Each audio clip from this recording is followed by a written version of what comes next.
प्रिय विद्यार्थियों, आज हम स्टीरियोकेमिस्ट्री लेसन के अंतर्गत विन्यास का प्रतिपन एवं अप्रतिपन, inversion and retention of configuration के बारे में अध्ययन करेंगे। जब किसी किरेल केंद्र से जुड़े हुए एक प्रतिस्थापी समूह को किसी अन्य समूह या परमाणु के द्वारा विस्थापित करते हैं तो निम्न दो प्रकार की घटनाएं संपन्न होती हैं। प्रथम, जब उत्पाद का विन्यास क्रिया कारक के विपरीत हो जाता है तो इसे वाल्डन प्रतिपन, वाल्डन इन्वर्जन कहते हैं। यह SN2 अभिक्रिया का महत्वपूर्ण लक्षण है। सेकेंड, जब उत्पाद का विन्यास वही रहता है जो प्रारंभिक क्रिया कारक का था, अर्थात अभिक्रिया के उपरांत अणु का विन्यास अपरिवर्तित रहता है। यह SN1 अभिक्रिया का महत्वपूर्ण लक्षण है। पहले हम यहाँ वाल्डन प्रतिपन, वाल्डन इन्वर्जन के बारे में जानेंगे।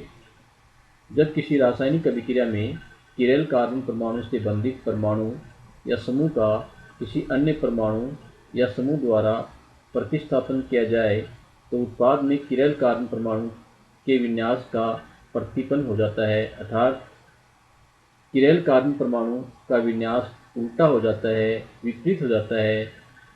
इस प्रक्रिया को वाल्डन प्रतिपन अथवा प्रकाशिक प्रतिलोमन, ऑप्टिकल इन्वर्जन कहते हैं। अतः वाल्डन प्रतिपन, वाल्डन इन्वर्जन में उत्पाद का विन्यास क्रिया कारक के विपरीत या उल्टा हो जाता है।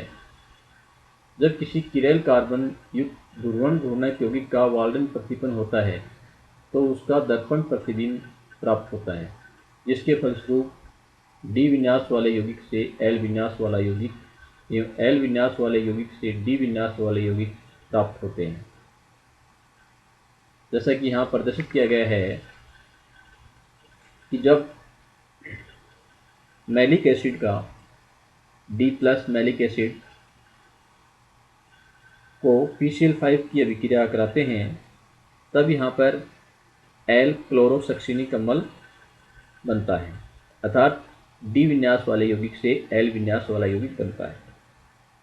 एवं जब क्लोरोसक्सिनिक अम्ल की अभिक्रिया केवस के साथ कराते हैं तब डी मैलिक एसिड बनता है, अर्थात एल विन्यास वाले यौगिक से डी विन्यास वाला यौगिक बनता है। यह वाल्डन प्रतिपन को प्रदर्शित करता है। वाल्डन प्रतिपन SN2 अभिक्रियाओं का एक महत्वपूर्ण लक्षण है। इस प्रकार SN2 अभिक्रियाओं में नाभिक स्नेही न्यूक्लियोफाइल सदैव ही लिविंग ग्रुप हटने वाले समूह के ठीक विपरीत दिशा से अटैक करता है, आक्रमण करता है, जिसके फलस्वरूप विन्यास का प्रतिपन इन्वर्जन हो जाता है। यहाँ पर ये ध्यान रखना चाहिए कि वाल्डन प्रतिपन में केवल किरेल कार्बन परमाणु के विन्यास का ही प्रतिपन होता है, क्योंकि इस प्रकार की रासायनिक अभिक्रियाओं का अध्ययन सर्वप्रथम वाल्डन ने सन 1885 में किया था। अतः इस प्रकार के विन्यास परिवर्तन वाली अभिक्रियाओं को वाल्डन प्रतिपन कहते हैं। जैसे कि यहाँ प्रदर्शित किया गया है कि एल विन्यास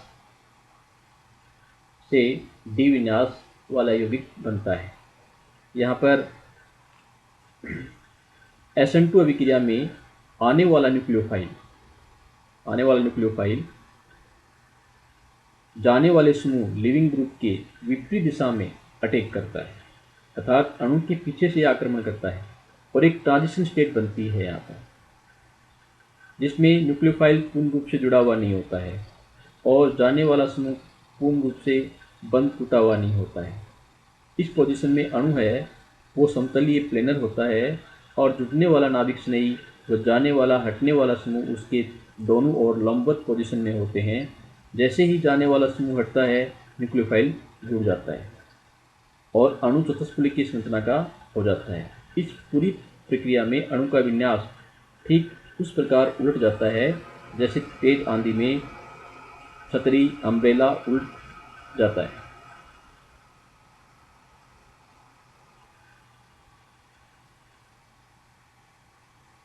अतः वाल्डन प्रतिपन में उत्पाद का केवल विन्यास बदलता है, ध्रुवण घूर्णक परिवर्तन अथवा अपरिवर्तन से कोई संबंध नहीं होता।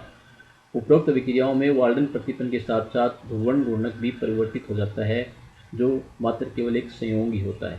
यदि किसी किरल कार्बन परमाणु पर अभिक्रिया के पश्चात ध्रुवण घूर्णक परिवर्तित हो जाए, परंतु अगर विन्यास में कोई बदलाव नहीं आए, तो उस अभिक्रिया को वाल्डन प्रतिपन्न नहीं कहा जा सकता। जैसे यहाँ प्रदर्शित किया गया है कि डी ग्लिसरॉल्डिहाइड से यहाँ पर डी ग्लिसरिक एसिड बनता है।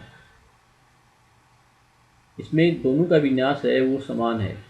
यह अभिक्रिया वाल्डन प्रतिपन्न नहीं है, क्योंकि यहाँ पर उत्पाद के विन्यास में कोई परिवर्तन नहीं होता है, अर्थात सबस्ट्रेट अभिकारक के उत्पाद दोनों का विन्यास डी है, अतः ये अभिक्रिया वाल्डन प्रतिपन्न नहीं है।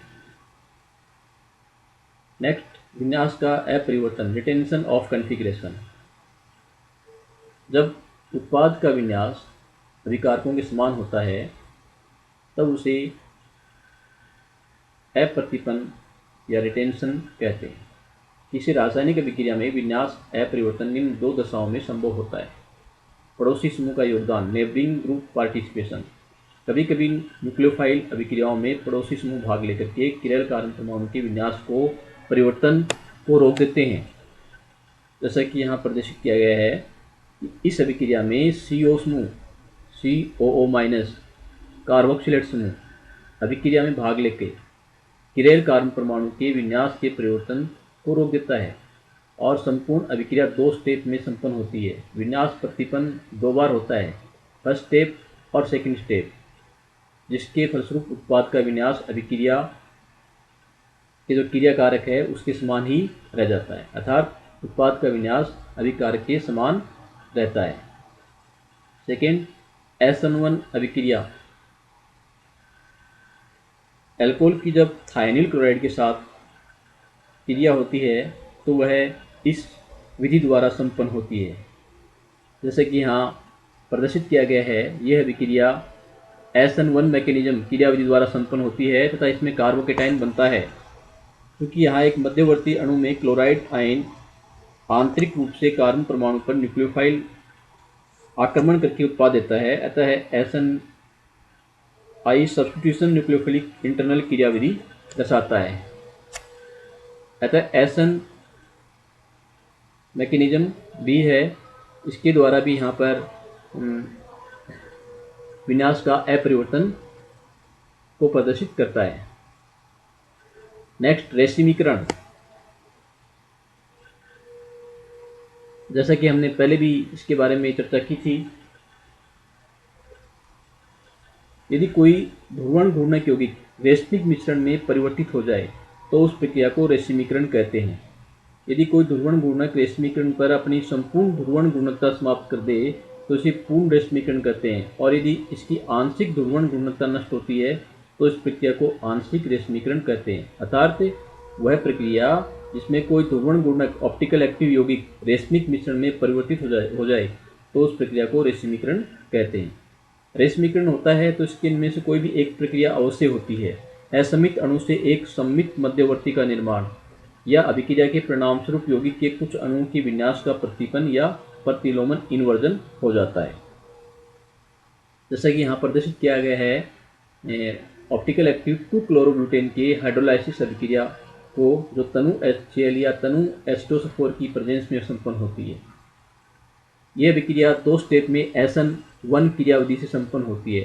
प्रथम स्टेप में सेकेंडरी ब्यूटिल कार्बोकेटाइन बनता है जो प्लेनर समतलीय होता है। यहाँ पर दूसरे पद में नाभिक स्नेही न्यूक्लियोफाइल कार्बोकेटाइन पर दोनों दिशाओं से अटैक करता है, जिसके फलस्वरूप ट्यूब्यूटेनॉल के प्रतिबिंब रूपों का एक रेशमिक मिश्रण प्राप्त होता है। इस अभिक्रिया को रेशमीकरण कहते हैं। जैसा कि यहाँ प्रदर्शित किया गया है, 2-क्लोरोब्यूटेन है, जब इसमें यहाँ पर SN1 अभिक्रिया संपन्न होती है तब यह यहाँ पर सेकेंडरी ब्यूटिल कार्बोकेटाइन बनता है और यह समतलीय प्लेनर होता है। इसके दोनों दिशाओं में न्यूक्लियोफाइल के अटैक करने की बराबर संभावना होती है, जिसके फलस्वरूप यहाँ पर दोनों प्रतिबिंब रूप है उनके बनने की बराबर संभावना होती है।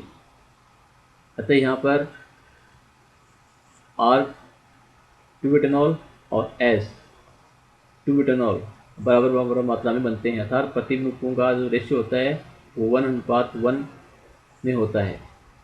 क्योंकि इस अभिक्रिया द्वारा बराबर मात्रा में प्राप्त प्रतिबिंब रूप समावियों का ध्रुवण घूर्णक बराबर और विपरीत दिशा में होता है। अतः प्राप्त रेशमिक मिश्रण ध्रुवण अघूर्णक होता है, ऑप्टिकल इनेक्टिव होता है।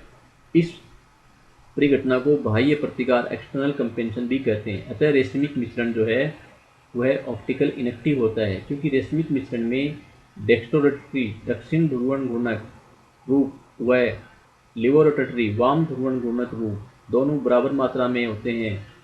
अर्थात रेशमिक मिश्रण में प्लस रूप 50% एवं माइनस रूप 50% होता है। अतः यह ऑप्टिकल इनेक्टिव अर्थात ध्रुवण अघूर्णक होता है। इसकी ध्रुवण अघूर्णकता का कारण एक्सटर्नल कंपेंशन होता है।